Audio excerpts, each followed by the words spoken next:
हरे कृष्णा कृष्ण कृष्ण हरे हरे हरे राम राम राम हरे हरे हरे कृष्णा कृष्ण कृष्ण हरे हरे हरे राम राम राम हरे हरे हरे कृष्णा कृष्ण कृष्ण हरे हरे हरे राम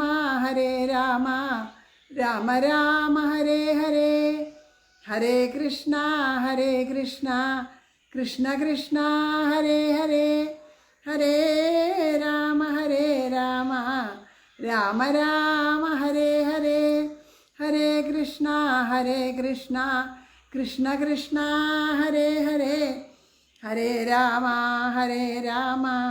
राम राम हरे हरे पीताम्बरं करविराजितशङ्खचक्रकौमोदकी सरसिजं करुणासमुद्रं राधासहायम् अतिसुन्दरमन्दहासं वादालयेशमनिशं हृदि भावयामि श्रीगुरुवायूरप्पा शरणं हरे नारायण उन्नीकृष्ण मुकुन्द हरे जया उन्नीकृष्ण मुकुन्द हरे जया उन्नीकृष्ण मुकुन्द हरे जया कण्णाकारवर्ण कृष्ण हरे जया उन्नीकृष्ण मुकुन्द हरे जया उन्नीकृष्ण मुकुन्द हरे जया उन्नीकृष्ण मुकुन्द हरे जया कण्णाकारवर्ण कृष्ण हरे जया भूतनाथ सदानन्द सर्वभूतदयापरा रक्ष रक्ष महाबाहो शास्त्रे तुभ्यं नमो नमः जय जय श्री രാധേശ്യാം രാധേശ്യാം നമ്മളനാട് ഉണ്ണിക്കണ്ണൻ്റെ പാതാരവിന്ദങ്ങളിൽ വിനീത നമസ്കാരം. എല്ലാ ഭക്തജനങ്ങളുടെയും പാദങ്ങളിൽ മനസ്സുകൊണ്ട് നമസ്കരിക്കണോ. ഹരേ ഗുരുവായൂരപ്പ നാരായണ നാരായണ. നമ്മൾ 2 ദിവസമായിട്ട് ആ ഭഗവാന്റെ കഥകളിലൂടെ അങ്ങനെ സഞ്ചരിക്കുകയാണ്. ഇന്നലെ ആ മഹാദേവൻ്റെ വിവാഹത്തെ പറ്റിയിട്ട് പാർവതീ പരിണയത്തെ പറ്റിയൊക്കെ നമ്മൾ ഇന്നലെ അവിടെ അനുസ്മരിച്ചു.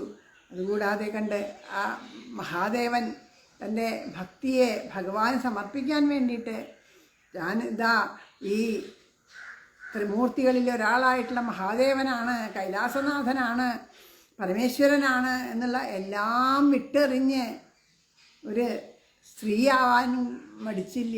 ഭഗവാനെ കിട്ടാൻ വേണ്ടിയിട്ട് എല്ലാം ഉപേക്ഷിച്ച് എന്തു തന്നെ ആവാനും മടിയില്ലാത്ത ആ പരമഭക്തൻ്റെ ഭാവം നമ്മളെ കാണിച്ചു തന്നു. അങ്ങനെ ആ മഹാദേവൻ ഗോപേശ്വർ മഹാദേവായിട്ട് ഇന്നും ആ ഭക്തിയുടെ ഭാവത്തിനെ നമുക്കെല്ലാവർക്കും കാണാൻ വേണ്ടി വൃന്ദാവനത്തിൽ പോയവർക്കൊക്കെ അനുഭവമുണ്ട് ആ ഗോപേശ്വർ മഹാദേവനെ. അവിടെയാണ് നമ്മൾ ഇന്നലെ പറഞ്ഞു നിർത്തിയത്. അപ്പോൾ ആ ഭഗവാൻ ആ ഭക്തിയുടെ ഭാവത്തിന് വേണ്ടിയിട്ട് ഭക്തൻ ഏത് നിലയ്ക്കാണോ അതേപോലെ തന്നെ ഭഗവാനും ഭക്തന് വേണ്ടിയിട്ട് ഏത് നിലയും സ്വീകരിക്കാൻ തയ്യാറാണ്. ഇനി നമ്മൾ കാണുന്നത് അടുത്ത ഭാഗം നമ്മൾ കാണുന്നത് എവിടെയാണെന്നറിയോ? ആ ദുർവാസാവ് മഹർഷിയുടെ അടുത്തേക്കാണ് ഇനി നമ്മൾ പോണത്. മഹർഷി ഒരു ദിവസം ഇങ്ങനെ സഞ്ചരിച്ചു കൊണ്ടിരിക്കുമ്പോൾ കുറച്ച് അപ്സര സ്ത്രീകളിരുന്ന് പാരിജാതം, ആ ദേവേന്ദ്രൻ്റെ ഉദ്യാനത്തിലാണ് പാരിജാതമുള്ള ഇത്രയും നിറയെ സുഗന്ധം, ദിവ്യ സുഗന്ധമുള്ളതാണ് പാരിജാതം. ആ പാരിജാതത്തിൻ്റെ പൂക്കളെ എല്ലാം അവിടെ നിന്ന് ആ പൂക്കൾ ശേഖരിച്ചിട്ട് അതിമനോഹരമായിട്ടുള്ള ഒരു മാല കോർത്ത് കയ്യിൽ പിടിച്ചിരിക്കുന്ന സമയത്താണ് അതിലെ ദുർവാസാവ് മഹർഷി കടന്നു വന്നത്. ഈ മാല കണ്ടപ്പോൾ ദുർവാസാവ് മഹർഷിയുടെ അദ്ദേഹത്തിനെ കണ്ടപ്പോൾ ഇവർ വേഗം നമസ്കരിച്ച് അദ്ദേഹത്തിന് എന്താണല്ലേ കയ്യിൽ? ഒന്നുമില്ല, ഈ മാല മാത്രമേ ഉള്ളൂ. എന്താണോ അമൂല്യമായിട്ട് നമുക്ക് ഇഷ്ടമായിട്ട് നമ്മുടെ കയ്യിൽ അത് ഭഗവാന് സമർപ്പിക്കുക എന്നുള്ളതാണ് അപ്പോൾ അത് ആ മാല ആ ദുർവാസ മഹർഷിക്ക് കൊടുത്തു. അദ്ദേഹം എന്തിനാ ഇത്രയും സുഗന്ധമേറിയ പൂമാല? അദ്ദേഹത്തിന് അലങ്കരിക്കാൻ മാലയുടെ അലങ്കാരമൊന്നും ആവശ്യമില്ല. അദ്ദേഹത്തിന് അത് ആ ഭക്തി കൊണ്ട് അലങ്കരിച്ചിരിക്കുന്ന അദ്ദേഹത്തിന് ഈ മാലയുടെ ആവശ്യമൊന്നും ഉണ്ടായിരുന്നില്ല. അദ്ദേഹം ആ അപ്സര സ്ത്രീകളെ അനുഗ്രഹിച്ചുകൊണ്ട് വീണ്ടും തൻ്റെ യാത്ര തുടർന്നപ്പോൾ ദേവേന്ദ്രൻ ഐരാവതത്തിൻ്റെ പുറത്ത് കയറിയിട്ട് വരണു. ഇത് കണ്ടപ്പോൾ ആ മഹർഷി വേഗം എന്തു ചെയ്തു? അലങ്കാരപ്രിയനാണ്, ആ സൗന്ദര്യത്തിലൊക്കെ വലിയ താല്പര്യമുള്ള ആളാണ് ദേവേന്ദ്രൻ. അതുകൊണ്ട് ആ ഇന്ദ്രന് തന്നെ അലങ്കരിക്കാനായിട്ട് ഇരുന്നോട്ടെ എന്ന് ആ വാത്സല്യത്തോടു കൂടിയിട്ട് ഇന്ദ്രന് ആ പാരിജാത പുഷ്പത്തിൻ്റെ മാല കൊടുത്തു.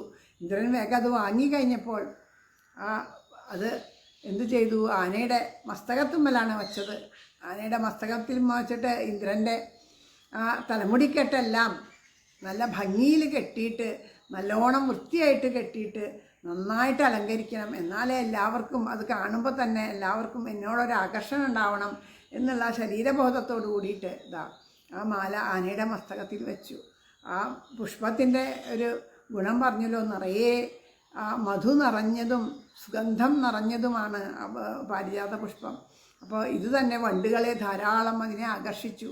ഈ ആനയുടെ തലയ്ക്ക് ചുറ്റും വണ്ടുകൾ മൂളി പറന്നപ്പോൾ ആനയ്ക്ക് അത് സഹിക്കാൻ പറ്റിയില്ല. ആന വേഗം തുമ്പിക്കൈ കൊണ്ട് തൻ്റെ തലയിലിരിക്കണേ ആ പാരിജാതത്തിൻ്റെ മാല എടുത്ത് ചവിട്ടി അരച്ചു. ഇത് കാണാനിടയായി ദുർവാസാവ്. ആ ദുർവാസാവ് മഹർഷി ഇത് കാണാനിടയായി ഇപ്പോൾ വിചാരിച്ചു, ഇത്രയും മഹത്വത്തിൽ ഇതേ കൊടുത്തിരിക്കണ, താൻ വാത്സല്യത്തോടു കൂടി കൊടുത്തിരിക്കണത് ആ മാല നശിപ്പിച്ച് കളഞ്ഞിരിക്കുന്നു. അത് ഗർവ് കൊണ്ടല്ലേ, ഇന്ദ്രൻ്റെ ഗർവ് കൊണ്ടല്ലേ, അതുകൊണ്ട് ശപിക്കുകയാണ് ഉണ്ടായത്. ആ അഹങ്കാരത്തെ നീക്കാനുള്ളൊരു ശാപം തന്നെയാണ്. എന്തിനാണോ അഹങ്കരിച്ചത് അതിനെ ഇല്ലാണ്ടാക്കുക. അപ്പോൾ അഹങ്കാരം തീരും. അതാണ് ശാപമല്ല, അതൊരു നിലയ്ക്ക് അനുഗ്രഹം തന്നെയാണ്. ശരീരത്തിൻ്റെ ആ സൗന്ദര്യത്തിലും എല്ലാം ആണല്ലോ ഭ്രമിച്ചത്. അപ്പോൾ എല്ലാവരും ആ ഇന്ദ്രനെ മാത്രമല്ല എല്ലാ ദേവന്മാരും ജരാനര ബാധിച്ചവരായിട്ട് പോട്ടെ, സർവ്വ ഐശ്വര്യങ്ങളും ഇല്ലാണ്ടായി പോട്ടെ എന്ന് പറഞ്ഞു. ആ സമയം ഐരാവതം അവിടെ നിന്ന് മറിഞ്ഞ് എല്ലാം കടലിൽ ചെന്ന് ചേർന്നു. ആ പാലാഴിയിൽ നിന്നാണ് എല്ലാം ഉത്ഭവിച്ചത്. എല്ലാം ആ പാലാഴിയിൽ ചെന്ന് ചേർന്നു. ഇന്ദ്രന് ദേവന്മാർക്കും ജരാനര ബാധിച്ചു.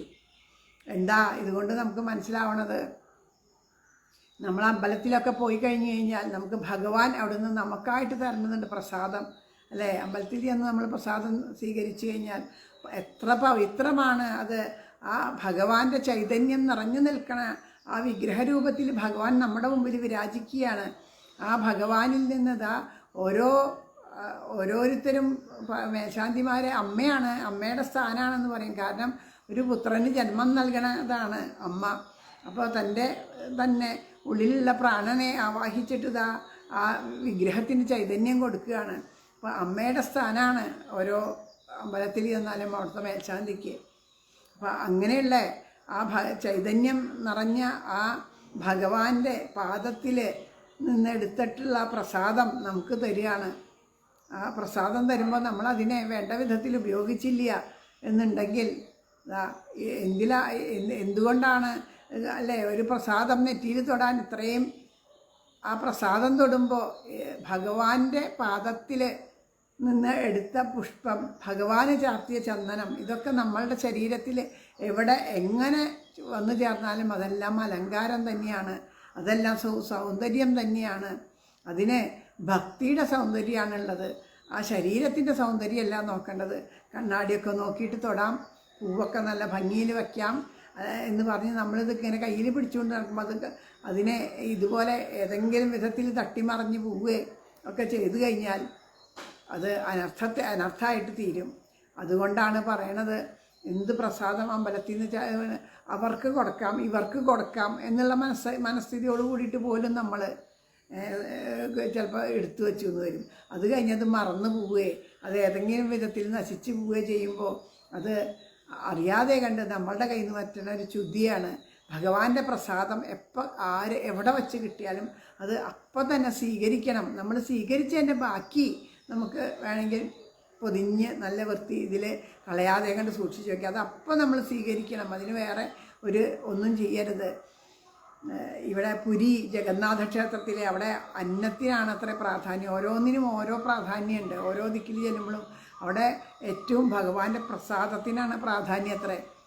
നമ്മൾ കിടന്നുറങ്ങുമ്പോൾ ആരെങ്കിലും രാവിലെ എണീക്കുന്നേ ഉള്ളൂ, ഉറങ്ങിക്കൊണ്ടിരിക്കുകയാണ്. ആ ഉറങ്ങണം നമ്മളെ വിളിച്ചുണർത്തിയിട്ട് ഒരാൾ പറയുകയാണ്, ഇതാ പുരി ദേവൻ്റെ പ്രസാദമാണ്, കഴിച്ചോളൂ എന്ന് പറഞ്ഞ് അവിടുത്തെ അന്നപ്രസാദം തന്നു കഴിഞ്ഞാൽ, അവിടെ ഭഗവാന് നേദിച്ച നേദ്യപ്രസാദം തന്നു കഴിഞ്ഞാൽ അത് പല്ല് തേച്ചോ കുളിച്ചോ എന്നൊന്നും നോക്കരുത് അത്ര, അപ്പം തന്നെ അത് വാങ്ങി ഭക്ഷിക്കണം എന്നാണ് പറയണേ. അത്രയ്ക്ക് ശ്രേഷ്ഠമാണ്. കിട്ടുമ്പോൾ അപ്പം ഭക്ഷിക്കണം അത്രേ. അതാണ് ആ പുരി ജഗന്നാഥ ക്ഷേത്രത്തിലെ അവിടുത്തെ അത് ഉണ്ടാക്കണതും വലിയ അവിടുത്തെ ഭക്ഷണം ഉണ്ടാക്കണതിൻ്റെ പ്രത്യേകതയുണ്ട്. അവരുടെ ആ അടുക്കള ചെന്ന് കാണുക തന്നെ വേണം. അനേകം കലങ്ങൾ ആണ്, അനേകം കലങ്ങളിലിങ്ങനെ നിറച്ച് സാധനങ്ങൾ മുളയ്ക്ക് വച്ചിട്ട് അടിയിലുള്ളതിനാ തീ കൊടുക്കും. അത് അടിയിലുള്ളത് തീ കൊടുത്തു കഴിഞ്ഞിട്ട് പിന്നെ അത് കത്തിക്കഴിഞ്ഞ് മുകളിലുള്ളത് വെന്ത് കഴിഞ്ഞാൽ എല്ലാം ഒരുപോലെ വെന്തു എന്നാണ് അത്ര. ഓരോന്നും എടുത്ത് വേവ് നോക്കേണ്ട കാര്യമൊന്നുമില്ല, എല്ലാം ഒരുപോലെ പാകമായിട്ടുണ്ടാവും എന്നാണ് അവിടുത്തെ ആ അടുക്കളയുടെ ഒരു പ്രത്യേകതയാണ് അത്ര. അന്നദാനപ്രഭു, അതായത് ആ പ്രസാദത്തിൻ്റെ മാഹാത്മ്യമാണ്. വൃന്ദാവനത്തിൽ ഓരോ സ്ഥലത്ത് ചെല്ലുമ്പോഴും ഉണ്ട്. വൃന്ദാവനത്തിൽ ചെന്നാൽ എന്താ, അവിടെ പൂജയ്ക്കോ കാര്യങ്ങൾക്കോ അതിനൊന്നുമല്ല പ്രാധാന്യം. അവിടെ അടനത്തിനാണ് പ്രാധാന്യം. നടക്കുക, ആ വൃന്ദാവനത്തിലൂടെ ഇങ്ങനെ നടക്കുക. അതല്ലേ പരിക്രമകൾ ധാരാളമുള്ള സ്ഥലമാണ് വൃന്ദാവനം. വൃന്ദാവന പരിക്രമ, ഗോവർദ്ധന പരിക്രമ, ബർസാന പരിക്രമ, ഇതെല്ലാം കൂടാണ്ട് വ്രജപരിക്രമ, ഇതെല്ലാം കൂടാണ്ട് മറ്റൊരു പരിക്രമയുണ്ട്, ഭ്രമര പരിക്രമ. അതാണ് മനോഹരമായ പരിക്രമ. അതായത് ഒരു വണ്ട്, ബാക്കി ഉള്ളതൊക്കെ നമുക്ക് ഇന്ന സ്ഥലത്തുനിന്ന് പുറപ്പെടുക, ആ സ്ഥലത്ത് അവസാനിക്കുക. അതിനൊരു റൂട്ട് മാപ്പുണ്ട്, ആ വഴിയൊക്കെ ഉണ്ട്. ആ വഴികളിലൂടെയൊക്കെ പോയിട്ടാണ് നമ്മൾ. പക്ഷേ ഭ്രമണ പരിക്രമ എന്ന് പറഞ്ഞൊരു പരിക്രമയുണ്ട്. അതിങ്ങനെ ഇറങ്ങി പുറപ്പെടുക, ഏത് വഴിക്കാണ് പോകണമെന്ന് വെച്ചാൽ ആ വഴിക്കൂടെ പോവുക, എവിടെ എത്തണമെന്ന് വെച്ചാൽ അവിടെ കിടന്നുറങ്ങുക, പിറ്റേ ദിവസം അവിടെ നിന്ന് എണീറ്റ് ഇങ്ങനെ നടക്കുക. എന്നെ റൂട്ടൊന്നുമില്ല, ഏത് വഴിക്കൂടെ നടക്കാനാണ് മനസ്സ് പറയുന്നത് വെച്ചാൽ ആ വഴിക്കൂടെ വ്രജങ്ങളുടെ ഉള്ളിൽ കടന്നു കഴിഞ്ഞാൽ ഏറ്റവും അത്യന്തം ഗ്രാമങ്ങൾ ഉണ്ടാവും. ഒട്ടും പുരോഗമനമില്ലാത്ത അങ്ങനെയുള്ള ഗ്രാമപ്രദേശങ്ങളുണ്ട് എത്രയോടെ. അതിലുള്ള ഭ്രമര പരിക്രമയാണ് ഏറ്റവും മനോഹരം. അതാണ് ആ ഭഗവാനെ അനുഭവിക്കാൻ കഴിയുന്നതാണ്. പല ഭാവത്തിൽ പല രൂപത്തിൽ ഭഗവാൻ നമ്മളുടെ മുമ്പിലേക്ക് ഓടിയെത്തണത് നമുക്ക് അനുഭവിക്കാൻ കഴിയും എന്നെല്ലാം മഹാത്മാക്കൾ അനുസ്മരിച്ച് കേട്ടിട്ടുണ്ട്. ഒരു ജന്മം കിട്ടി, അതിനൊക്കെയാണ് ഭാഗ്യം വേണ്ടത്. അപ്പോൾ ഇത് എന്താ പറഞ്ഞപ്പോൾ ഓരോന്നിനും പ്രാധാന്യമുണ്ട്. നമുക്ക് ആരെങ്കിലും നമുക്ക് അവരുടെ തരണത് എത്ര തുച്ഛമുള്ള സാധനം ആയിക്കോട്ടെ, എത്ര മേന്മയുള്ളതായിക്കോട്ടെ, ആ തരണ ആളുടെ മനസ്ഥിതി, ആ സ്നേഹം, അതുകൊണ്ട് കൂടിയിട്ട് നമ്മളതിനെ സ്വീകരിക്കുക. അവരുടെ സ്നേഹമാണ് നമുക്ക് തരണത്, അല്ലെങ്കിൽ അവരുടെ വാത്സല്യമാണ് നമുക്ക് തരണത്, അതല്ലെങ്കിൽ മഹാത്മാക്കളുടെ അനുഗ്രഹമാണ് നമുക്ക് തരണത്. എന്ത് തന്നാലും വേണ്ടില്ല, ഒരു പൂവായാലും വേണ്ടില്ല, ഒരു ചിത്രമായാലും വേണ്ടില്ല, എന്ത് തന്നാലും അത് അവരുടെ അനുഗ്രഹം, അവരുടെ സ്നേഹം, അവരുടെ കാരുണ്യം, വാത്സല്യം, അതൊക്കെ അതിലൂടെ നമുക്ക് പകർന്നു തരികയാണ്. അപ്പോൾ അതിനെ നമ്മൾ വേണ്ടതുപോലെ സ്വീകരിച്ചില്ല എന്നുണ്ടെങ്കിൽ അതൊക്കെ നമ്മുടെ ദോഷത്തിന് കാരണമാവും. നമുക്ക് മാത്രമൊന്നുമല്ല. ഇപ്പോൾ പറയണില്ലേ, പ്രഹ്ലാദസ്വാമിയുടെ കഥ പറയുമ്പോൾ എന്താ പറയണേ, ആ പരമ്പരയിൽ പെട്ട 7 തലമുറയിൽ മുന്നാക്കം 7 തലമുറ പിന്നിലും, അതായത് ഇദ്ദേഹത്തിന് മുമ്പുള്ള 7 തലമുറയും ഇദ്ദേഹത്തിന് ശേഷമുള്ള 7 തലമുറയും പരിശുദ്ധമായിട്ട് തീർന്നു എന്നാണ് പറയണത്. അദ്ദേഹം ചെയ്ത ആ ഭക്തി കൊണ്ട് അവരൊക്കെ മുക്തി ലഭിച്ചു എന്നാണ് പറയണത്. അതുപോലെ നമ്മൾ ചെയ്യുന്ന കർമ്മങ്ങളുടെ ഇതും നമ്മളുടെ മറ്റുള്ളവർക്കും കൂടി ബാധിക്കും. അതുകൊണ്ട് നമുക്ക് മാത്രം ബാധിക്കണം. ഇന്നത്തെ ഈ ഒരു മഹാമാരി വന്ന് പെട്ടിട്ടുണ്ടല്ലോ, ആ മഹാമാരിയിൽ എന്തെല്ലാം കാര്യങ്ങൾ പറയും. മാസ്ക് ധരിക്കണം, കൈ കഴുകണം, അതിൽ സാനിറ്റൈസർ ഉപയോഗിക്കണം എന്നൊക്കെ പറയേണ്ടത്. ഇതൊക്കെ തെറ്റിച്ച് നടന്നു കഴിഞ്ഞാൽ നമ്മൾക്കൊരു മാത്രമേ രോഗം വരുള്ളൂ എന്ന് വിചാരിച്ചാൽ നമ്മളത് അനുഭവിക്കണം, അത്രയേ ഉള്ളൂ. ഇത് അങ്ങനെയല്ല. നമ്മളിലൂടെ പലർക്കും അത് വരും, പലർക്കും ദോഷങ്ങളായിട്ട് തീരും. അപ്പോൾ നമ്മളുടെ ഒരാളുടെ അശ്രദ്ധ കൊണ്ട് അനേകം പേർക്ക് ദ്രോഹമായിട്ട് തീരും. ഇതൊക്കെയാണ് ജീവിതത്തിൽ. അപ്പോൾ ഒരു തെറ്റ് ചെയ്താൽ അനേകം പേർക്ക് ദ്രോഹമായിട്ട് തീരും. അപ്പോൾ അതുകൊണ്ടാണ് ഇതൊക്കെ സംരക്ഷിക്കണം എന്ന് പറയണത്. ഇപ്പോൾ ദുർവാസാവ് മഹർഷി കൊടുത്ത ആ കിട്ടിയ ഉടനെ തന്നെ ഇത് എനിക്ക് കിട്ടിയല്ലോ ഭഗവാനെ, ഭാഗ്യം ഉണ്ടായി, ഇത്രയും മഹർഷിയുടെ കയ്യിൽ നിന്ന് ഒരു പ്രസാദമായിട്ട് കിട്ടിയല്ലോ എന്ന് പറഞ്ഞ് അപ്പോൾ തന്നെ അത് അത്രയും ഭക്തിയോടുകൂടി നമ്മുടെ ആ രണ്ട് കണ്ണുകളിലും ചേർത്ത് ശിരസിൽ ചൂടിയിരുന്നു എന്നുണ്ടെങ്കിൽ ഞാൻ ഇഷ്ടമൊന്നും ഉണ്ടാവില്ലായിരുന്നു. അപ്പോൾ അവിടെ ഉണ്ടായേ, ആ ശരീരബോധം ഉണർന്നു. ഈ ശരീരബോധം വേണ്ട, ഭഗവത് ഭക്തിയാണ് വേണ്ടതെന്ന് ഓരോ തവണയും നമ്മളെങ്ങനെ ബോധിപ്പിച്ച് തരികയാണ് ഭഗവാൻ. ഇങ്ങനെ ജരാനര ബാധിച്ച സമയത്ത് അതിനി എന്താ വേണ്ടേ എന്നുള്ളതായി ത്രിമൂർത്തികളെ ചെന്ന് ശരണം പ്രാപിച്ച് കഴിഞ്ഞു. അപ്പോൾ പറഞ്ഞു ഭഗവാൻ, ബ്രഹ്മദേവനും മഹാദേവനും എല്ലാവരും ചെന്നിട്ട് പറഞ്ഞു, ഞങ്ങൾക്ക് ആവില്ല, സാക്ഷാൽ ശ്രീമൻ നാരായണനെ തന്നെ ചെന്നതാ അഭയം പ്രാപിക്കൂ, അദ്ദേഹത്തിന് ഇതിന് എന്തെങ്കിലും ഒരു വഴി കാണാൻ സാധിക്കൂ എന്ന് പറഞ്ഞു. അങ്ങനെയാണ് പാലാഴി മഥനം എന്ന് പറഞ്ഞത്. ആ പാലാഴി മഥനത്തിന് എങ്ങനെയാണ് ദേവന്മാർ മാത്രമല്ല അസുരന്മാരും വേണം എന്നുള്ളതാണ്. അവർ രണ്ടുപേരും കൂടിയിട്ട് ആ വാസുകിയാകുന്ന ആ കയറുകൊണ്ടും ഇതിനൊക്കെ തത്വങ്ങളും വേറെ ഉണ്ട് കേട്ടോ. ആ മന്ധരപർവ്വതത്തെ കൊണ്ട് പർവ്വതത്തെ കടകോലാക്കി വാസുകിയെ കയറാക്കിയിട്ട് കടയാൻ തുടങ്ങി. അപ്പോൾ ആദ്യം വന്നതെന്താ, കാളകൂട വിഷമാണ്. ആ കാളകൂട വിഷം ഇത്രയും ചെയ്യാവുന്ന ഈ സർവപ്രപഞ്ചത്തിനും ആധാരഭൂതനായ ശ്രീമൻ നാരായണന് ആ കാളകൂട വിഷത്തിനെ ഇല്ലാണ്ടാക്കാൻ വലിയ പാടൊന്നുമില്ല. പക്ഷേ വൈഷ്ണവാനാം യഥാശംഭു, ആ ഭക്തൻ്റെ മഹത്വം മനസ്സിലാക്കാൻ തൻ്റെ ഭക്തനെ എല്ലാവരും പൂജിക്കണം എന്നുള്ള ആ ഒരു ഭാവത്തോടു കൂടിയിട്ട് അത് ശ്രീ പരമേശ്വരന് തന്നെയാണ് അതിന് സാധിക്കുള്ളൂ എന്ന് പറഞ്ഞു. അങ്ങനെ ആ ശ്രീ പരമേശ്വരന് ആ ഹലാഹലം അദ്ദേഹം കയ്യിൽ തീർത്ഥം പോലെ സേവിച്ച് ഭഗവാൻ തന്ന പ്രസാദമാണ് എന്ന് നിലയ്ക്കതാ സേവിക്കണു. അത് കണ്ഠത്തിലേക്ക് ഇറങ്ങി. ആ കണ്ഠത്തിലേക്ക് ഇറങ്ങിയ വഴി അത് ആ കണ്ഠത്തിൽ കിടന്ന് നീലനിറായിട്ട് മാറിയെന്നാണ് പറയണത്. കണ്ഠത്തിലേക്ക് വെച്ച് അദ്ദേഹം അതിനെ അവിടെ നിർത്തി എന്ന് പറയണു. കാരണം കീഴ്പ്പട്ടയ്ക്ക് ഇറങ്ങാൻ പാടില്ല, നല്ല ചീത്ത കാര്യങ്ങൾ നമ്മൾ കണ്ഠത്തിൽ നിർത്തണത്രേ. അത് പുറത്തേക്കും വിടാൻ പാടില്ല, അകത്തേക്കും വിടാൻ പാടില്ല, അതൊക്കെ ദോഷമാണ്. അതുകൊണ്ട് കണ്ഠത്തിൽ നിർത്തി നീലകണ്ഠൻ എന്നുള്ള പേരിനെ സ്വീകരിച്ചു. ആ ഹലാഹലം പാനം ചെയ്ത ദിവസം മുഴുവനും ആ ഭഗവാന്റെ മഹത്വത്തെ വാഴ്ത്തിക്കൊണ്ട് ഭഗവാന് ചുറ്റും എല്ലാവരും ഇരുന്ന് നാമം ജപിച്ചു അത്രേ. ആ ദിവസമാണ് ശിവരാത്രി എന്ന് നമ്മൾ അനുസ്മരിക്കുന്നു. അത് പല കഥകളും അങ്ങനെയുണ്ട്. കഴിഞ്ഞ ദിവസം ഉണ്ടായി കഥകൾ, ഭഗവാന്റെ ഓരോ കഥകൾ, ഭക്തന്മാരുടെ കഥകൾ പറയുമ്പോൾ എവിടുന്നാന്നറിയാണ്ട് കുറേ കഥകൾ വരും. ഇതിൻ്റെയൊക്കെ ഉറവിടം എവിടുന്നാന്ന് നിശ്ചയമില്ല. പക്ഷേ ആ കഥകളെ മാറ്റാൻ പറഞ്ഞാൽ ഞങ്ങളിത് ആദ്യമേ തൊട്ട് കേട്ടു വന്നേക്കണ്ട, ഇതിന് മാറ്റമൊന്നുമില്ല എന്നുള്ള നിലയ്ക്കാണ്, അതിനെ മാറ്റില്ല. ഉദാഹരണം പറയുകയാണെങ്കിൽ നമ്മുടെ സുധാമാവിൻ്റെ കഥ. ആ സുധാമാവിനെ പോലെ ഇത്രയും ഭക്തനായിട്ടുള്ള ഒരാൾ വേറെ ഇല്ല. ആദ്യത്തെ 3 ശ്ലോകങ്ങൾ മാത്രം വായിച്ചാൽ അദ്ദേഹത്തിൻ്റെ പരമഭക്തിയെ മനസ്സിലാക്കും.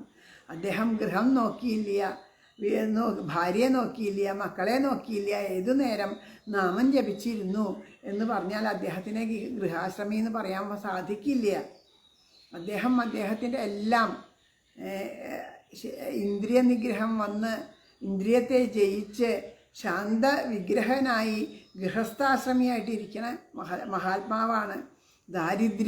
ദാരിദ്ര്യം കൊണ്ട് വലഞ്ഞിട്ടല്ല അദ്ദേഹം. കാരണം അങ്ങനെ ദാരിദ്ര്യമാണെന്ന് വെച്ചാൽ എന്താണോ ലഭിക്കുന്നത് അതുകൊണ്ട് അവർ സുഖമായിട്ട് അദ്ദേഹം അന്നന്ന് കിട്ടണത് കൊണ്ട് സന്തോഷമായിട്ട് ജീവിച്ചു എന്ന് പറയണു. അപ്പോൾ അത് പറയുന്നുണ്ട്, അദ്ദേഹത്തിൻ്റെ പത്നിയും അതുപോലെ തന്നെയായിരുന്നു, പതിവ്രതയായിരുന്നു എന്ന്. അപ്പോൾ ആ കിട്ടണത് തികയണില്ല എന്ന് പറഞ്ഞു. പിന്നെ ഇന്ദ്രിയ നിഗ്രഹമൊക്കെ വന്ന് അവർക്ക് ഈ സന്താന പരമ്പരകൾക്ക് വേണ്ടിയിട്ട് 1-2 സന്താനങ്ങൾ ഉണ്ടാവുക എന്നല്ലാണ്ട് 10-12 മക്കൾ ഉണ്ടാവുക എന്ന് പറഞ്ഞാൽ, അപ്പോൾ ഈ പറഞ്ഞതൊക്കെ തെറ്റ്, വേദവ്യാസ മഹർഷി എഴുതി വെച്ചതൊക്കെ തെറ്റായി മാറില്ലേ? ദാരിദ്ര്യം കൊണ്ടാണ് പോയത് എന്ന് പറഞ്ഞിട്ടുണ്ടെങ്കിൽ എന്തിൻ്റെ ദാരിദ്ര്യമാണ്? ഭക്തിയുടെ ദാരിദ്ര്യമാണ് എന്നുള്ളതൊക്കെ വിശദമായിട്ടത് നോക്കിയാൽ മനസ്സിലാവും. അതുപോലെ തന്നെ ഒരു കഥയാണ് ഇവിടെ പറയണത്. മഹാലക്ഷ്മി അത് അദ്ദേഹം വായലൊഴിച്ചപ്പോൾ വല്ലാത്ത അരുചി തോന്നി, തുപ്പാൻ പോയി. മഹാലക്ഷ്മി ചെന്ന് വായ പൊത്തി. അപ്പോഴേക്കും അല്ല, ഇത് അങ്ങനെയല്ല, ആദ്യം പാർവതീദേവി കഴുത്തിൽ പിടിച്ചു ഇറങ്ങി പോകാണ്ടിരിക്കാൻ തൻ്റെ ഭർത്താവ് മരിച്ചു പോകുമെന്ന് വിചാരിച്ചിട്ട്. അപ്പോൾ അതാ മഹാലക്ഷ്മി വായ പൊത്തി, കാരണം പുറത്തേക്ക് വന്നാൽ ലോകം നശിക്കുമല്ലോ എന്ന് വിചാരിച്ചിട്ട് എന്നുള്ള കഥകളൊക്കെ പ്രചരിപ്പിക്കുന്നുണ്ട്. അത് അങ്ങനെ ആണ്, നമ്മളെപ്പോലെ തന്നെ നമ്മൾ സങ്കല്പിച്ചിട്ട് ഓരോ കഥകൾ ഉണ്ടാക്കുകയാണ്. പാർവതീദേവി അഥവാ പാർവതീദേവി അദ്ദേഹത്തിൻ്റെ കണ്ഠത്തിൽ സ്പർശിച്ചിട്ടുണ്ട് എന്നുണ്ടെങ്കിൽ അതിൻ്റെ കാരണം എന്താണെന്നറിയോ? ഹിമവാന്റെ പുത്രിയാണ് ഹൈമവതി. ആ ഹൈമത്തിന് ഹിമാലയം അല്ലേ, അവിടെ മഞ്ഞ് മൂടിക്കിടക്കും. ഹിമം എന്ന് വെച്ചാൽ മഞ്ഞാണ്. ആ മഞ്ഞ് മൂടിക്കിടക്കേണ്ടതാണ്. അപ്പോൾ ആ തണുത്ത സ്പർശം കൊണ്ട് ആ കാളകൂടം അവിടെ ഉറച്ച് കട്ടിയായിട്ട് ആ കണ്ഠത്തിൽ ചേർന്നു എന്ന് പറയാം. മഹാലക്ഷ്മി വായ പൊത്തി എന്നുണ്ടെങ്കിൽ ആ മഹാലക്ഷ്മിയുടെ കയ്യിൽ അമൃതാണ്. എങ്ങാനും ആ ഹലാഹലവിഷം അകത്തേക്ക് കഴിക്കണ സമയത്ത് അദ്ദേഹത്തിൻ്റെ ആ ചുണ്ടിലെങ്ങാനും പറ്റി ഒരു തരിയെങ്ങാനും വന്നാൽ അത് ലോകത്തിന് നാശമായിത്തീരുമോ എന്നുള്ളതുകൊണ്ട് ആ ചുണ്ടുകളെ തുടച്ചിട്ട് അമൃത് കൊണ്ട് തുടച്ചു. അങ്ങനെ വേണമെങ്കിൽ നമുക്ക് സങ്കല്പിക്കാം. അങ്ങനെ ഒരു കഥയൊന്നുമില്ല, വേണമെങ്കിൽ നമുക്ക് അങ്ങനെ ആക്കാമെന്ന് മാത്രം. പക്ഷേ അത് എവിടുന്നൊക്കെയോ വരണ കഥകളാണ്. ഇങ്ങനെയുള്ള കഥകളിലാണ് ആൾക്കാർക്ക് താല്പര്യം കൂടുതൽ. ഉള്ളിൻ്റെ ഉള്ളിൽ ഇറങ്ങി ചിന്തിക്കുക എന്നുള്ളതില്ല. അത് ഇനി വരാൻ പോണ കഥകളിലും അത് ഇപ്പോൾ അയ്യപ്പസ്വാമിയെ പറ്റിയിട്ടാണ് പറഞ്ഞു തുടങ്ങിയത്. അവിടേക്ക് എത്തുമ്പോഴും ഇത് തന്നെയാവും ആൾക്കാരുടെ ഉള്ളിലെ ചിന്തകൾ. അതുകൊണ്ടാണ് ഇത് ഓരോ തവണ വരുമ്പോഴും ഇങ്ങനെയുള്ള ഉപകഥകളെക്കാളും നമ്മൾ ഭാഗവതത്തിലല്ലാതെ കണ്ട് ധാരാളം പുരാണങ്ങളിൽ തന്നെ ഇത് പറഞ്ഞിട്ടുണ്ട്. ഇത്തരത്തിലുള്ള കഥകളെന്ന് വായിച്ചു എന്ന് പറഞ്ഞ് പലരും അനുസ്മരിക്കണ കേട്ടിട്ടുണ്ട്. പക്ഷേ ഇതം ഭാഗവതം എന്ന് പറഞ്ഞാൽ ആ ഭാഗവതം ബ്രഹ്മസംഹിതം എന്ന് പറഞ്ഞാൽ ഭഗവാൻ പോലും സമ്മതിച്ചതാണ്. കാരണം ശ്രീമദ് ഭാഗവതാഖ്യോയം പ്രത്യക്ഷ കൃഷ്ണയേവഹി. ഇത്രയും അധികം പുരാണങ്ങൾ മുഴുവനും രചിച്ചിട്ടും എന്തുകൊണ്ടോ അതിന് തൃപ്തി വന്നില്ല. കാരണം അതിൽ ഉണ്ടായ കഥകളിൽ ഈ ഭഗവാന്റെ ഭക്തി മഹത്വത്തെ പറ്റിയിട്ട് പ്രതിപാദിക്കുകയുണ്ടായില്ല. ഭഗവാന്റെ ഭക്തി ഇല്ലാത്തതെല്ലാം അപൂർണമാണ്. അപ്പം അതുകൊണ്ട് എല്ലാം അടങ്ങിയിട്ട് ഭക്തിഭാവത്തോടു കൂടിയിട്ട് ഭക്തി നിറഞ്ഞിരിക്കുന്ന, രാധ നിറഞ്ഞിരിക്കുന്ന, പ്രേമഭക്തിയാകുന്ന രാധാദേവി നിറഞ്ഞിരിക്കുന്ന ശ്രീമദ് ഭാഗവതം ആ പുരാണാണ്, മഹാപുരാണാണ്. ആ പുരാണത്തിൻ്റെ പുരാണത്തിൻ്റെ അതിൻ്റെ അടിസ്ഥാനത്തിലാണ് ഇവിടെ പറഞ്ഞത്. നേരത്തെ സുധാമാചരിതവും എല്ലാം പറഞ്ഞത്. അപ്പോൾ അതിലൊന്നും ഇങ്ങനെ വായ പൊത്തിയ കഥയൊന്നുമില്ല. ഇതൊക്കെ വെറുതെ പ്രചരിപ്പിക്കുന്നതുമാണ്. പല നിലയ്ക്കും നമ്മളുടെ ഒരു ഭാവത്തിനെ എടുത്തിട്ട് ശ്രീകൃഷ്ണ ഭഗവാന് 16,008 ഭാര്യമാരുണ്ടായതും ശരിക്കും എന്താ ത്രിലോകി ഗൃഹസ്ഥ നമസ്തേ നമസ്തേ. ഈ ത്രിലോകങ്ങൾക്ക് നാഥനാണ്. ഓരോരുത്തരുടെയും ഉള്ളിലെ അന്തരാത്മാവായിട്ട് കുടികൊള്ളുന്നത് ആ ഭഗവാൻ തന്നെയാണ്. ഓരോരുത്തർക്കും പതിയായിട്ടിരിക്കുന്നത് ആ ഭഗവാൻ തന്നെയാണ്. അപ്പോൾ ആ 16,000-ത്തിൽ സ്ത്രീകളെ അസുരൻ്റെ അവിടെ നിന്ന് രക്ഷിച്ചപ്പോൾ അവർക്ക് വേറെ അന്യഥാ ശരണം നാസ്തി എന്ന് പറഞ്ഞ് ഭഗവാനെ ശരണം പ്രാപിച്ചപ്പോൾ അവരെല്ലാവരും ഭഗവാൻ തന്നോട് ചേർത്ത് നിർത്തി. അതാണ് ഭഗവാന്റെ പട്ടമഹിഷിമാരായിട്ട് തീർന്നത്. എല്ലാവരെയും സംരക്ഷിക്കുന്നത് ഭഗവാനാണ്.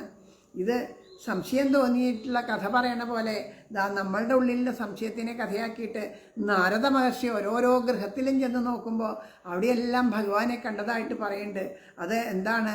എല്ലാ ദിക്കിലും നിറഞ്ഞു നിൽക്കണ ഭഗവാൻ ഓരോരുത്തരുടെ അടുത്തും അവർക്ക് താങ്ങായി, തണലായി, ഗൃഹനാഥനായി, ഭർത്താവായി, അച്ഛനായി, അമ്മയാവാൻ വേണ്ടിയിട്ടാണ് ഭഗവാൻ. ഇപ്പോൾ ഭഗവാൻ അമ്മയായ കഥയും പറയാൻ പോകുന്നുണ്ട്. അമ്മയായി, ഗുരുവായി, എല്ലാമായിട്ട് ഭഗവാൻ നിറഞ്ഞു നിൽക്കണോ ശ്രീകൃഷ്ണ ഭഗവാൻ എന്നുള്ളത് അവിടെ കാണിച്ചു തന്നു. അപ്പോൾ അങ്ങനെ ആ ഹലാഹലവിഷം കഴിച്ചതിന് ശേഷം വീണ്ടും അമൃത് ഇത് കടഞ്ഞെടുത്ത ആ അമൃത് ഭക്ഷിച്ചാൽ മാത്രമേ ഈ ജരാനര മാറുള്ളൂ എന്ന് പറഞ്ഞതുകൊണ്ടാണ് അവിടെ പാലാഴി മഥനം തുടങ്ങിയത്. അങ്ങനെ ആ പാലാഴി മഥനത്തിൻ്റെ ഇടയ്ക്ക് പലതും പൊന്തി വന്നു. അതെല്ലാം ഓരോരുത്തരെടുത്തു. അവസാനം മഹാലക്ഷ്മി വന്നു. മഹാലക്ഷ്മി വന്നപ്പോൾ മഹാലക്ഷ്മി ആരെ സ്വീകരിക്കണം എന്നുള്ളത് മഹാലക്ഷ്മിയാണ് നോക്കേണ്ടത്. അപ്പോൾ ആ ഭഗവാന്റെ തൃപ്പാദങ്ങളെയല്ലാണ്ട് മറ്റ് ആരെ തന്നെ ആശ്രയിച്ചിട്ടും കാര്യമില്ല എന്ന് ബോധ്യമുള്ള ആ മഹാലക്ഷ്മിത ആ ഭഗവാന്റെ ശ്രീമൻ നാരായണൻ്റെ പാതാരവിന്ദങ്ങളെ ആശ്രയിച്ച് അദ്ദേഹത്തിനെ പതിയായിട്ട് വരിക്കുകയാണ് ഉണ്ടായത്. ആ സമയത്ത് വന്ന ആ അമൃതം വന്നത് അസുരന്മാരെ കൊണ്ടുപോവുകയാണ് ചെയ്തത്. ബലമായിട്ട് അത് ധന്വന്തരീമൂർത്തി അവിടെ പ്രത്യക്ഷപ്പെട്ടു.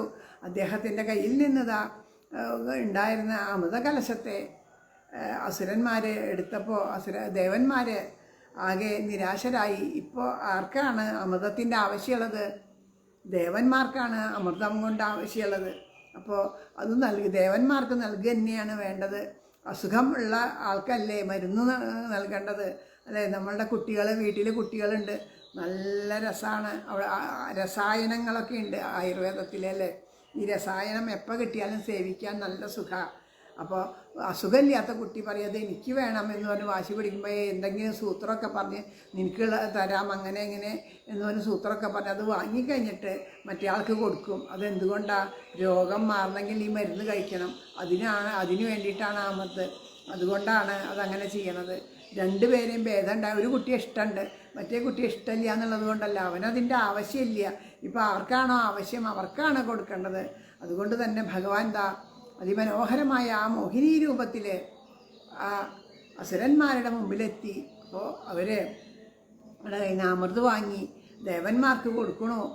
ആ സമയത്ത് ആ സുന്ദരമായ മോഹിനി രൂപത്തിനെ വർണ്ണിക്കാൻ സാധിക്കാത്ത ആ സൗന്ദര്യത്തോടു കൂടിയിട്ടുള്ള ആ ഭാവം കണ്ടപ്പോൾ ശ്രീനാരദ മഹർഷി കൈലാസത്തിൽ എന്ന് പറഞ്ഞു, ഭഗവാൻ അതിമനോഹരമായ ഒരു രൂപത്തെ സ്വീകരിച്ചു.